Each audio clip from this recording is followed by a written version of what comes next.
छत्तीसगढ़ में बांग्लादेशी और रोहिंग्या घुसपैठियों को लेकर शासन प्रशासन सतर्क हो गया। सुरक्षा एजेंसियों के तर्क पर राज्य सरकार ने 33 जिलों में स्पेशल टास्क फोर्स का गठन किया और इन टीमों को अवैध प्रवासियों की पहचान और कार्रवाई की जिम्मेदारी दी गई है। एसटीएफ में एएसपी और डीएसपी रैंक के अधिकारियों को नेतृत्व की जिम्मेदारी सौंपी गई है। राजधानी रायपुर से इसकी शुरुआत हो चुकी है। टास्क फोर्स अवैध रूप से रह रहे विदेशियों की जाँच कर उन्हें चिन्हित करेगी और आवश्यक कानूनी कार्रवाई करेगी। और इसे लेकर सरकार का कहना है कि राष्ट्रीय सुरक्षा के लिहाज से यह कदम जरूरी था और वहीं विपक्ष इसे राजनीति के एजेंडे से जोड़कर देख रहा है। आने वाले दिनों में पूरे प्रदेश में अभियान तेज किया जाएगा। देखिए एशिया न्यूज की ये खास रिपोर्ट।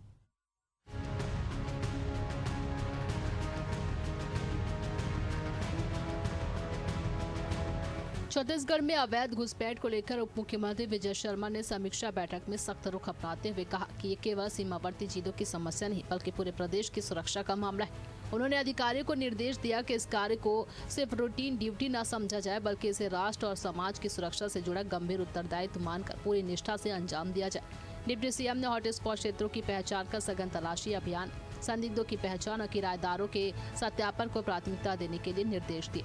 उन्होंने स्पष्ट कहा है कि फर्जी दस्तावेजों के आधार पर किसी की पहचान को स्वीकार नहीं किया जाएगा। व्यक्ति की भाषा, उच्च आचरण, पारिवारिक जानकारी, गांव और स्थानीय संपर्कों के आधार पर असली पहचान की पुष्टि की जाए। वहीं दुर्ग जिले में अब तक 7 बांग्लादेशी घुसपैठिए पकड़े गए। उप मुख्यमंत्री ने कोर्ट से जमानत मिलने के बाद उनके बढ़ते हौसले पर चिंता जताई है और प्रभावी कानूनी कार्रवाई की जरूरत बताई। इसे देख रहे हैं, मतलब भविष्य की बहुत बड़ी परेशानी है वो। उस परेशानी से आज से ही लड़ना शुरू करना पड़ेगा, उसको आज से ही दुरुस्त करने की कोशिश करनी पड़ेगी।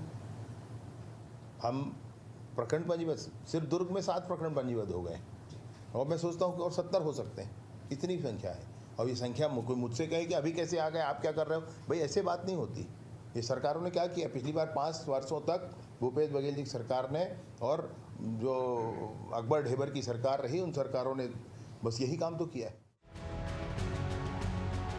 छत्तीसगढ़ में बांग्लादेशी घुसपैठियों के मुद्दे पर कांग्रेस और भाजपा के बीच सियासी टकराव तेज हो गया। भाजपा ने कांग्रेस पर घुसपैठ को बढ़ावा देने और इसे वोट बैंक की राजनीति से जोड़ा। इसके जवाब में कांग्रेस ने भाजपा पर पलटवार करते हुए सवाल उठाया कि अगर घुसपैठ कांग्रेस ने कराई थी तो भाजपा विधानसभा और लोकसभा चुनाव कैसे जीत गई। प्रदेश कांग्रेस अध्यक्ष दीपक बैज ने कहा कि पिछले 6 महीने से सरकार घुसपैठियों की बात कर रही है, लेकिन अब तक कितने घुसपैठिए पकड़े गए, कितनों को जेल भेजा गया और कितनों की पहचान हुई, इसकी सूची सार्वजनिक क्यों नहीं की गई।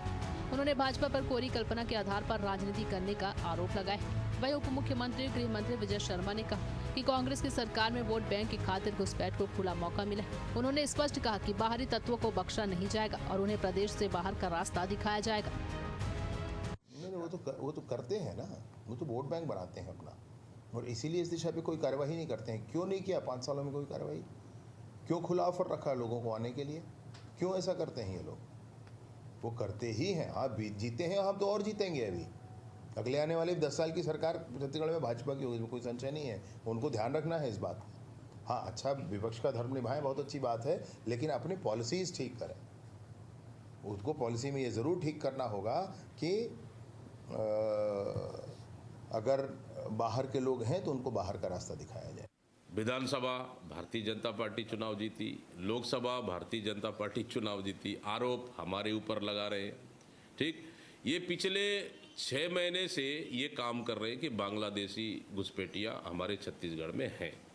लगातार छापे भी डाले, जांच भी किए, सब फैक्ट्रियों में, सब दुकानों में, सब कॉलोनियों में। आखिर उसका क्या हुआ, पहले तो सार्वजनिक कर ले।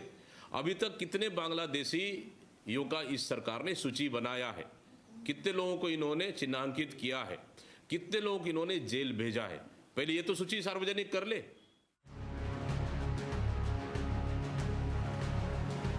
पुलिस मुख्यालय ने सभी जिलों के पुलिस अधीक्षकों को निर्देश जारी किए कि वे भारत सरकार और वरिष्ठ कार्यालयों के दिशा निर्देशों के अनुसार अवैध प्रवासियों की पहचान कर सख्त कार्रवाई सुनिश्चित करें। सभी जिलों में एसटीएफ की सहायता से केवल पहचान ही नहीं बल्कि कानूनी निष्कासन की प्रक्रिया भी पूरी की जाएगी। राज्य के विभिन्न क्षेत्रों में कार्यरत निर्माण और संगठित क्षेत्र की मजदूरों के दस्तावेजों की जाँच की जाएगी। ठेकेदारों को श्रमिकों का दस्तावेज सत्यापन कराना अनिवार्य होगा। साथ ही कार्रवाई की नियमित समीक्षा और रिपोर्टिंग भी की जाएगी।